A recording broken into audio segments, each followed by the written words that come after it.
Mau ada uang, mau nggak ada uang, mau nggak ada gaji, mau nggak ada gaji. Yang penting meneliti. Nanti ada kotoran Pak, seonggok di jalan itu.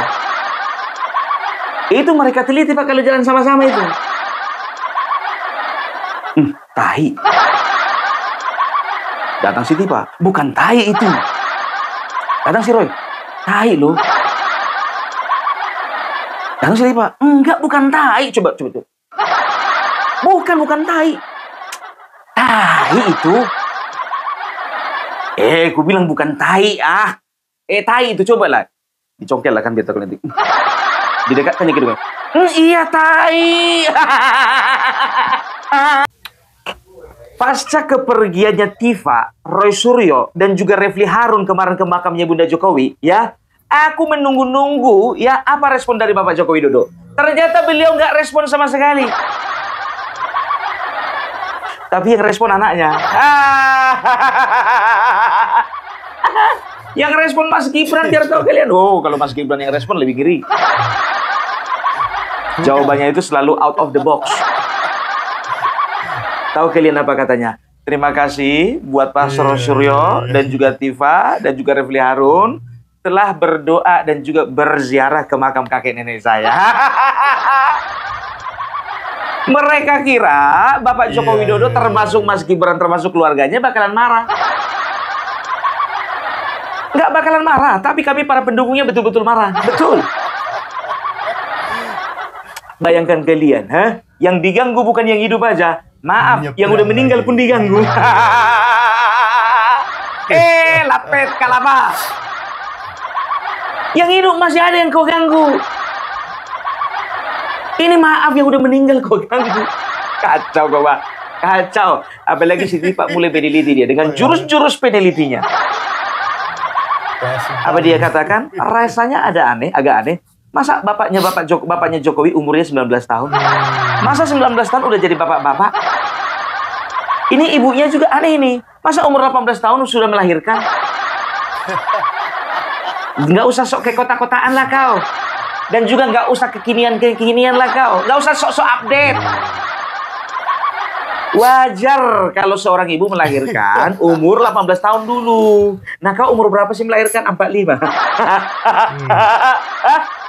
Umur 45, Roy Suryo, kau menikah tahun berapa usia menikah kau? 45 juga.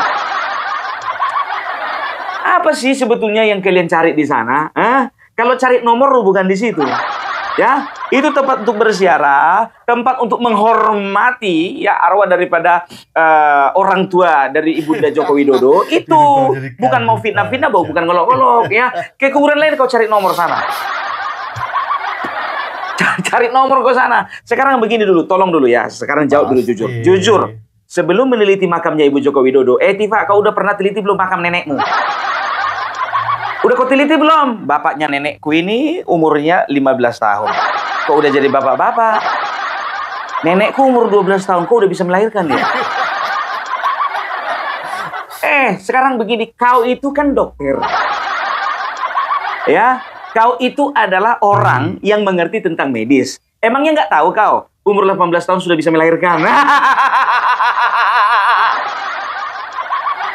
Kau dokter lewat pintu belakang ya? Atau kau nyogok kali ya? Masa nggak tahu kau umur 18 tahun bisa menikah? Sudah bisa beranak? Laki-laki dan perempuan kalau sudah akil balik, ya nggak perlu dipertanyakan lagi. Jadi aku yang ngajari kau, lapet. Ya, dan juga yang aku nggak habis pikir, jujur yang aku nggak habis pikir ya, yang namanya Refli Harun ikut nimbrung. Aku mikirnya kemarin, ya kan, Refli Harun nggak ikut-ikutan karena pikirku kan, ya intelektualitasnya ini masih di atas Roy Suryo lah kan begitu. Ternyata tingkat kewarasannya sama aja. Ya kan, coba bayangkan kalian, apa urusannya ijazah dengan makam?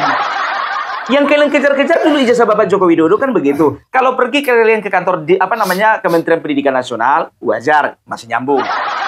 Pergi kalian ke tempat KKN ya untuk meneliti apakah betul Bapak Joko Widodo pernah di KKN di sana, betul, masih nyambung.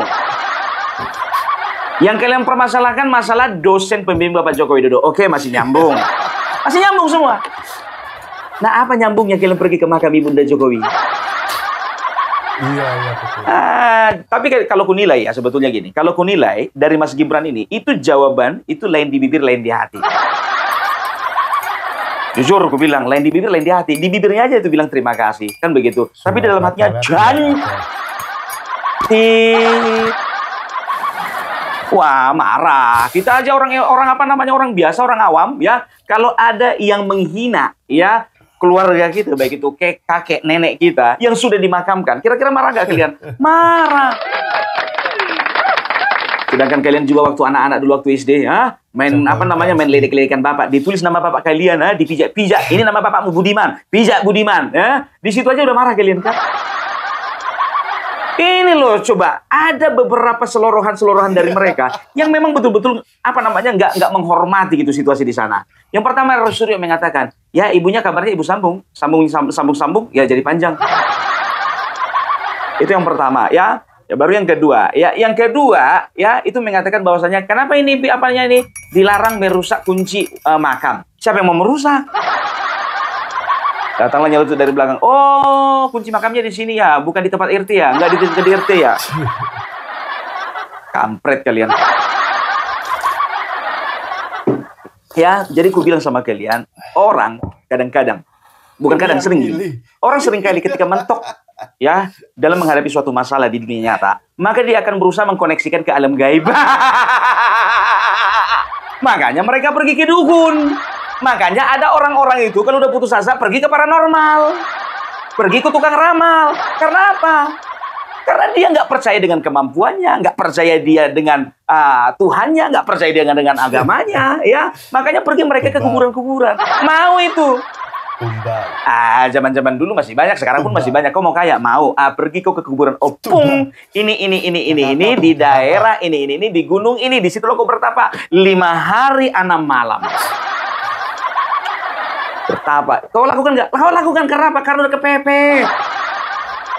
Udah nggak ada lagi uangmu, udah nggak ada lagi hartamu, kepengen kaya kau. Lihat orang pengen kaya, pengen juga kaya. Lihat orang kaya, pengen kau kaya. Lihat orang sukses, pengen kau sukses. Lihat orang uripnya mulio, kepengen kau uripnya mulio. Wajar, tapi dengan cara yang benar. Kalau ini kan lain ini. Sama kayak si Roy Suryo dan juga Rismon tipe yang lain-lainnya itu. Karena apa? Karena mereka ini sekarang ini jujur aja aku bilang, mereka sedang menikmati ya bagaimana perhatian publik itu kepada mereka. Itu dia. Mereka sedang menikmati sekali. Karena apa? Mereka itu nggak penting ya mereka itu tenar dengan cara yang baik atau cara yang jelek. Nggak penting. Yang penting tenar. Kan begitu. Bahkan kalau kalian periksa di TikTok ya, itu Mahfud MD sendiri mengatakan ya, apa dibilangnya? Saya nggak mau komentar lagi tentang Roy Suryo. Karena apa? Makin kesini saya perhatikan itu sudah lari semuanya itu dari akal sehat. Ada itu video 5 hari yang lalu. Aku nggak tahu maksud dan tujuannya si Mahfud MD ini ya memang betul-betul menjaga nama baik Bapak Joko Widodo atau dia kepengen jaga namanya di depan Bapak Prabowo. Ya kan, mana tahu kan? Coba dia komentar pedas apa namanya tentang ijazah Bapak Joko Widodo. Nggak berani. Saiki ora wani, Cak. Orang wani. Ya kalau sekarang dia itu menebarkan citra positif kan begitu dari kemarin ke Pak. Kenapa baru sekarang sih? Aku jujur aja ya, memang betul dia adalah anggota daripada komite transformasi di kepolisian kan begitu. Tapi itu masih belum cukup untuk mengobati hatiku yang luka bagaimana dia itu merendahkan Bapak Joko Widodo, keluarganya dan juga Bapak Gibran. Bapak Prabowo. Iya, ya aku masih ingat Mahfud MD yang mengatakan bahwasannya Gibran itu ya adalah seperti ibaratkan supir truk ugal-ugalan. Tapi nggak tahu entah kenapa ya Bapak Prabowo, jujur aja aku bilang, apa sih pertimbangannya yang namanya Mahfud MD ini masuk ke dalam komite tersebut, ya kan? Oke, ya mungkin secara objektif ya si Mahfud MD mampu, tapi ya secara subjektif harus ada dibereskan. Nah makanya mungkin ya. Aku yakin, aku percaya bahwasanya antara Bapak Prabowo dengan Bapak Mahfud MD itu sudah ada komunikasi. Kau kalau mau masuk pemerintahan, ya hati-hati mulutmu ya. Kayak gitulah bahasanya. Masih berani gak kritik pemerintah? Oh nggak berani.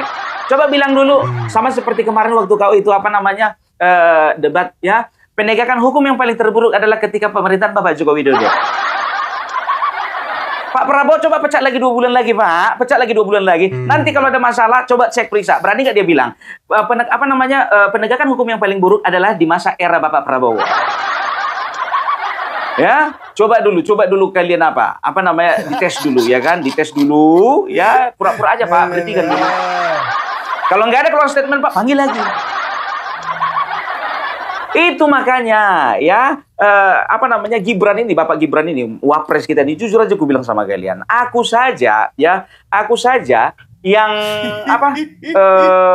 pertama kali jumpa kemarin, aku itu mengajukan beberapa pertanyaan, kalau nggak salah 3 pertanyaan ya. Dari 3 pertanyaan itu semua jawabannya out of the box. Dan bagiku out of the mind. Out of mind aku nggak pakai belajar dulu bahasa Inggris. Ya kan, itu dia. Jadi yang jadi pertanyaannya sekarang ya, Pak Polisi, kapan kira-kira Roy Suryo ini dimasukkan ke Ibu? Maaf Pak, jujur Pak, nanti Pak, takutnya kalau nggak segera ini Pak, kuburan makam Bapak itu yang diperiksa. Bapak Kapolri diperiksa. Kuburan makam orang tuanya Bapak Prabowo diperiksa. Orang tua menteri semuanya diperiksa mereka. Karena bagi mereka nggak ada kerjaan lain selain meneliti. Mau ada uang, mau nggak ada uang, mau nggak ada gaji, mau nggak ada gaji, yang penting meneliti. Nanti ada kotoran Pak, sionggok di jalan itu. Itu mereka teliti Pak kalau jalan sama-sama itu. Tai. Iya, betul. Datang si Tipa, bukan tai itu. Datang si Roy, tai loh. Datang si Tipa, enggak, bukan tai. Coba. Bukan tai. Tai itu. Aku bilang bukan tai, tai itu, cobalah. Dicongkel lah kan biar takut nanti. Didekatkan gitu kan. Iya, tai. Kayak gini orang gitu loh ya. Jadi ada sesuatu yang kotor, busuk, menggunung, ibaratkan kotoran sapi, kotoran babi, kotoran kerbau. Mereka nggak percaya bahwa itu kotoran sebelum mereka congkel. Artinya apa? Tunggu mereka di penjara dulu kali ya, baru tahu bahwasanya yang mereka lakukan itu salah. Coba bayangkan kalian ya, Bapak Prabowo saja sekarang itu hening, diam. Tapi maaf, mematikan. Tapi kenapa ya Bapak Prabowo ini kesannya diam ya? Kesannya cuek ya dengan masalah ijazah palsu ini. Sebetulnya cuek enggak sih, pernah juga dia mention sekali-sekali. Sekarang dia berpikir begini aja, ini orang, ini bukan bahaya buat kami ini, bukan membahayakan, bukan. Ya tapi mereka ini memang betul-betul adalah orang yang butuh hiburan.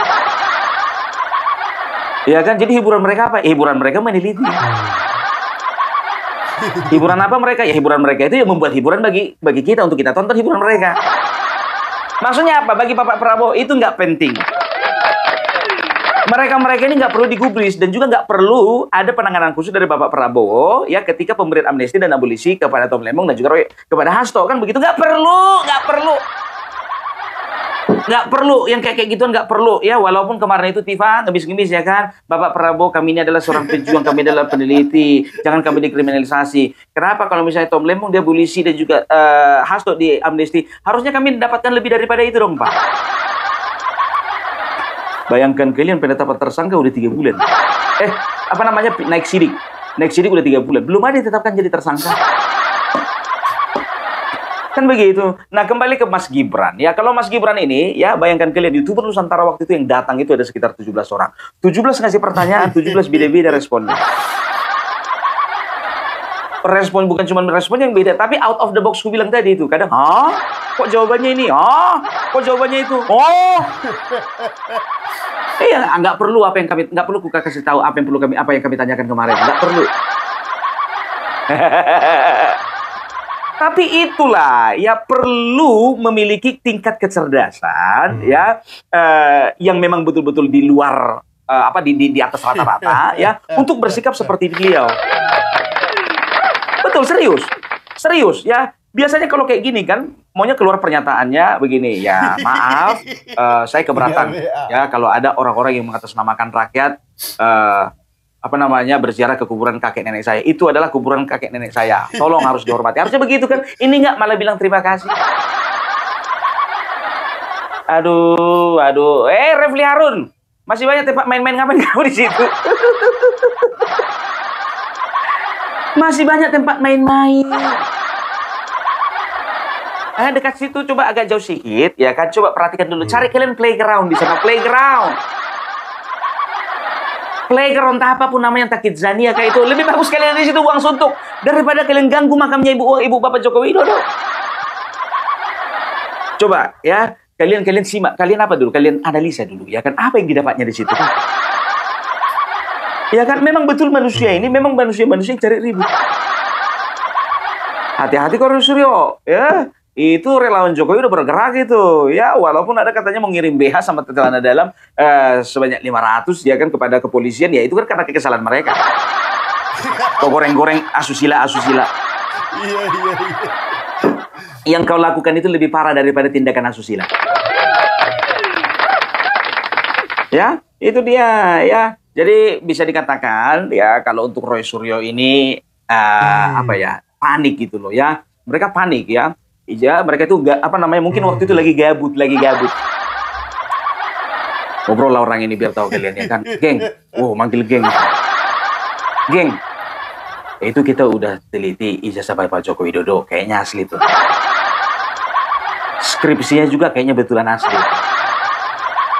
Transkrip nilai juga asli. Terus kemarin kan ada kita singgung masalah ijazahnya Gibran, ya kayaknya asli juga itu. Terus masalah reuni kemarin Bapak Joko Widodo ternyata asli loh. Kemarin kita mengiranya itu palsu karena apa? Karena ada orang yang mirip sama Carobus. Asli, ini asli. Kira-kira apa lagi ya? Oh, daripada nggak ada kegiatan, ayo pergi ke makamnya Ibunda. Ke makamnya Ibu Jokowi yuk. Aku nggak tahu ini ide siapa pertama kali. Ide siapa ini pertama kali? Nggak tahu aku. Konyol. Aduh. Padahal bukannya bilang apa? Tuhan menciptakan mereka, ya, memberikan mereka otak itu untuk dipakai. Dipakai untuk apa? Ya, untuk kalau bisa untuk kemaslahatan hidup orang banyak kan begitu. Tapi paling tidak bagi keluarga lah kan begitu. Ini udah nggak berfungsi bagi keluarga, nggak ada manfaat bagi keluarga, bikin recok tanah air. Coba bayangkan kalian, manusia-manusia kayak gini, ya, kalau misalnya kalau aku, kalau misalnya aku orang tuanya orang ini semuanya, katakanlah ini semuanya anak-anakku, katakan, ya, kalau tahu kayak gini modelnya anak-anakku nggak kawin, ya kan? Ya, kalau tahunya kayak gini anak-anak, atau ada satu lagi, tahu kayak gini anak-anakku ini lebih bagus aku tiap hari pakai alat kontrasepsi. Lebih bagus lah aku nggak punya anak. Kalau aku. Tapi kalau aku misalnya sebagai orang tua dari Bapak Presiden Joko Widodo, misalnya ya, luar biasa. Gak nyangka anakku jadi presiden. Gak nyangka anakku menjadi orang mulia. Gak nyangka anakku itu membangun bangsa dan tanah air. Itu kalau orang tua yang anaknya berprestasi, kan begitu. Nah kalau kayak orang ini, aku menyesal. Aduh ya. Jadi kusarankan sama kalian, ya ini banyak yang masuk DM sama Opung Parbelak ini, ya, dan juga Japri WA, ya, sabar. Opung Parbelak, kapan lah itu di penjara? Aku bilang aja, sabar. Opung Parbelak, Roy Suryo Tiba dan lainnya itu sudah merendahkan martabat dan harkat dan martabatnya Bapak Joko Widodo. Betul. Opung, minta tolong dulu diangkat ini. Udah hampir tiap hari ku angkat. Opung, tanggapi dulu ini. Video tentang Roy Suryo Tiba dan setiap hari berbusa mulutku. Udah habis tahu kalian, ya, busa di dalam mulut ini udah habis ngomongin orang ini biar tahu kalian. Lebih banyak busa mulutku ngomongin orang ini daripada busa untuk dipakai untuk nyuci piring. Saking bosannya. Nah, satu lagi ya informasi ya bahwasanya MDIS ya tempat studi Bapak Gibran Raka Buming Raka yang di Singapura ya itu sudah merilis pernyataan bahwasanya Bapak Gibran Rakabuming Raka bahwasanya benar adalah alumni dari Universitas ini. Itu dia ya, itu jadi bisa dikatakan sudah clear sebetulnya. Jadi orang ini pun juga ya nggak akan pernah puas-puas gitu loh. Dan satu lagi, kemarin kalau tidak salah, waktu berhadapan Roy Suryo dengan Valdo Maldini, salah seorang aktivis di PSI ya, kader PSI ya, waktu itu Roy Suryo menantang ya. Kaisang itu juga tidak ada, itu ada ijazahnya katanya gitu. Nggak akan ada wisudanya itu katanya. Begitu ditunjukkan, ini apa? Nggak percaya, itu perlu diteliti juga itu. Jadi manusia-manusia kayak gini ya, itu dia hidupnya itu selalu meneliti. Nggak ada kerja yang lain. Gajian nggak tahu. Kalau si Rismond biar tahu kalian cara cari uangnya itu, ya kan dimanfaatnya kemarin Bambang Tri.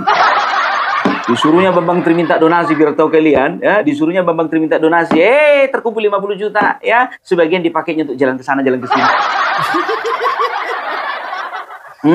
Dan juga tahu kalian, bikin channel baru dia, buka channel YouTube baru dia, nyari uang nih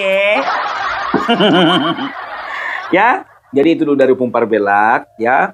Itulah respon dari Bapak Gibran Rakabuming Raka, ya. Kalau Bapak Gibran aja harus sabar, ya kita juga harus sabar lah. Ya kan? Kita tunggu tanggal mainnya. Oke, itu dulu dari Pumpar Belak. Salam NKRI harga mati.